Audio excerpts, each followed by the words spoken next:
नमस्कार, प्रणाम, अभिवादन। जिस विषय को आज हमने चुना है, या जिस सब्जेक्ट पे हम बात करना चाहते हैं, सही मायनों में वो सब्जेक्ट न केवल वैली ऑफ किड्स के पेरेंट्स के लिए, बल्कि अगर सच में इसे देखा जाए तो हम सभी के लिए इतना आवश्यक और इतना प्रभावी है, जिसके बारे में थोड़ी बहुत चर्चा करना ज़रूरी भी है, अनिवार्य भी है। और उससे भी बड़ी बात ये इस समय की मांग भी है। समय अपने आप में गतिमान है, हर चीज़ बदलती रहती है। जो क्षण बीत गया वो कभी दोबारा नहीं आएगा, लेकिन समय काल अपनी निश्चित सीमा में घूमता रहता है। आदिकाल में भी यही सन, मून, मार्स, जुपिटर काम करते थे। आज की तारीख में भी यही ग्रह काम करते हैं। हाँ, सभ्यता धीरे धीरे विकसित हुई और सभ्यता धीरे धीरे नहीं, बड़ी तेजी से कलुषित भी हो रही है। अगर इस बात को अध्यात्म से जोड़ा जाए तो आजकल चूंकि सकल भारत में राम नाम बहुत ज़्यादा प्रचलन में है। अभी पीछे राम जी के विशाल और उसकी मंदिर की पुनर्स्थापना हुई। राम हमारे जीवन के अटूट अभिन्न अंग थे, हैं और रहेंगे। तो राम के काल में मर्यादाओं और धर्म की परम उच्च स्तर रहा होगा। कृष्ण के काल तक आते आते इसमें थोड़ा सा क्षय हुआ, यह ऐसा प्रतीत होता है।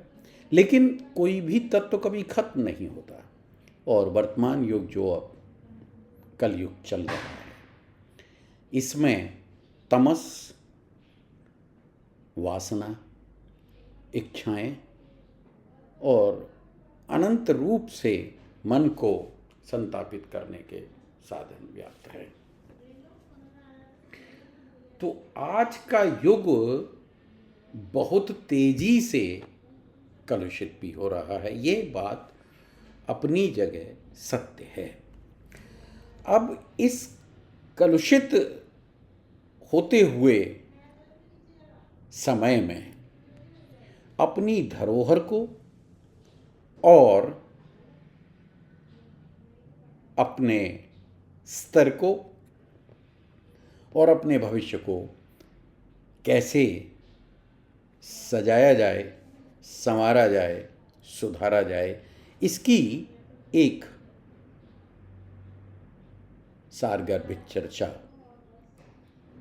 इस पटल के माध्यम से अपने सभी अभिभावकों के लिए और उन सभी इच्छुक प्रेमियों के लिए जो कि इस जगत में अपने लिए अपना मुकाम कुछ इस तरीके से बनाना चाहते हैं जहां वो एक सार्थक जीवन जी सकें या एक सार्थक जीवन की ओर अग्रसर हो सकें। तो हम कितने अमीर हैं, how rich we are and how rich you are. This is the subject. अब अगर देखा जाए तो इस बात का तो कोई पैमाना नहीं, और आप धनी कैसे कहलाएंगे ये किसी परिभाषा में स्पष्ट नहीं। हाँ, एक गद्य आदिकाल से या बहुत पीछे से चला आ रहा है, उसकी चर्चा मैं प्रसंगवश आपसे अवश्य करना चाहूँगा। गोधन गज धन बाज धन और रतन धन खान, जब आवे संतोष धन, सब धन धूरे समान, सब धन धूरे समान। पहले गोधन, यानी कि जिन पशुओं से हमें शारीरिक पोषण के लिए प्रचुर मात्रा में जो विटामिन्स और ताकतवर चीज़ें मिलती थी, वो डेयरी मिल्क्स के प्रोडक्ट्स होते थे। जिसके पास जितना ज़्यादा गोधन होता था उसको उतना समृद्ध और आज की तारीख में धनी कहा जा सकता था। ये भी बात अलग है कि पहले दूध को बेचा नहीं जाता था, दूध में पानी नहीं मिलाया जाता था। आज की तरह खोआ मिलावटी और पनीर मिलावटी नहीं होता था, लेकिन यही कलयुग का प्रभाव है और यही हमारी गिरती हुई मानसिकता का परिणाम है। तो गोधन, गजधन, हाथी अपने आप में एक बहुत बड़ा यश और ऐश्वर्य का प्रतीक माना जाता था। बाजधन, घोड़ा, जो सेठ लोग होते थे, जो धनाढ्य वर्ग होता था, जो रजवाड़े होते थे, जो समृद्धशाली परिवार होते थे, उनमें ये गोधन और बाजधन प्रचुर मात्रा में, क्योंकि आवागमन का जो साधन था वो बैल और घोड़े, ऊंट, इस प्रकार थे। बाजधन और रतन धन खान, गोधन गज धन बाज धन और रतन धन खान। अब ये जो रत्न और रत्नों की खान आ रही है, ये वो हीरे जवाहरात, मुकुट, मणियाँ इत्यादि थीं जिनके बारे में भारत में प्रचुर मात्रा में इतना खजाने थे और इतनी उपलब्धता थी, जिसके लिए पूरा ब्रह्मांड भारत की तरफ आकर्षित होता था और शायद इसीलिए इतने इन्वेशन वगैरह भी हुए होंगे। तो कहते हैं ये धन भी धूरी के समान हो जाते हैं। धूरी बोलते हैं मिट्टी को, कि गोधन गजधन बाजधन और रतन धन खान, जब आवे संतोष धन। जब आपके पास में संतोष, यानी कि when you would convinced, when you would satisfied with yourself, when you would comfort, when you would ease yourself, then whether you are possessing all these things or not, then you are in real sense the richest person। कि ये सब धन अपने आप में बेमानी है या इनका कोई अर्थ रह नहीं जाता, क्योंकि अब आप एक संतुष्ट,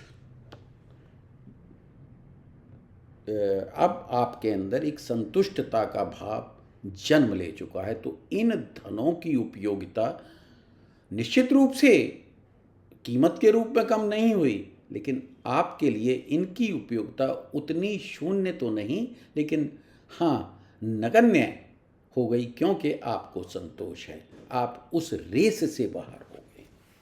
तो क्या संतोष धन ही सबसे बड़ा धन है?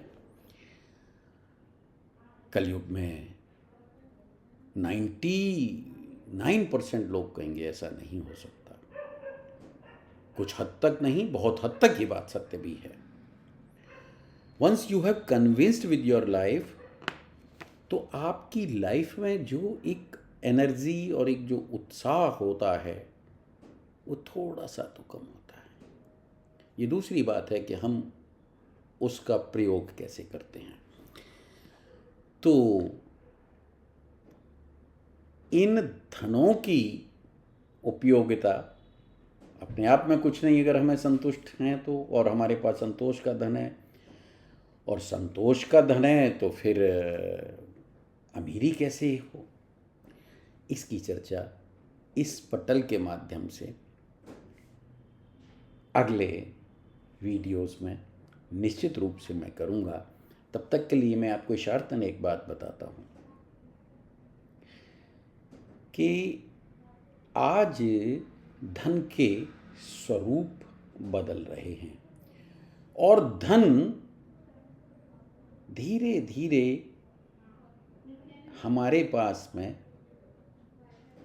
विकसित भी हो, उपलब्ध भी हो रहा है और हम लोग उसकी तरफ बढ़ते भी हैं।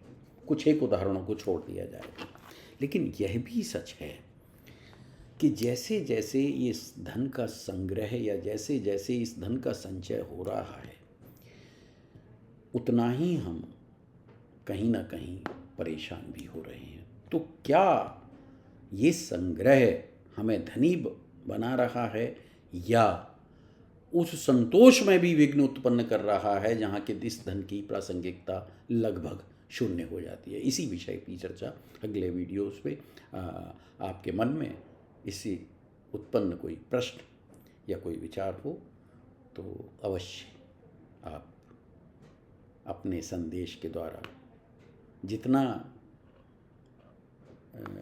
अपने बड़े लोगों से, अपने श्रेष्ठ लोगों से सीखा, वही व्यक्ति दूसरे को दे सकता है और देता है। तो कोशिश होगी कि आपके प्रश्नों का समयानुकूल और समयोचित उत्तर दिया जा सके। नमस्कार, प्रणाम, अभिवादन।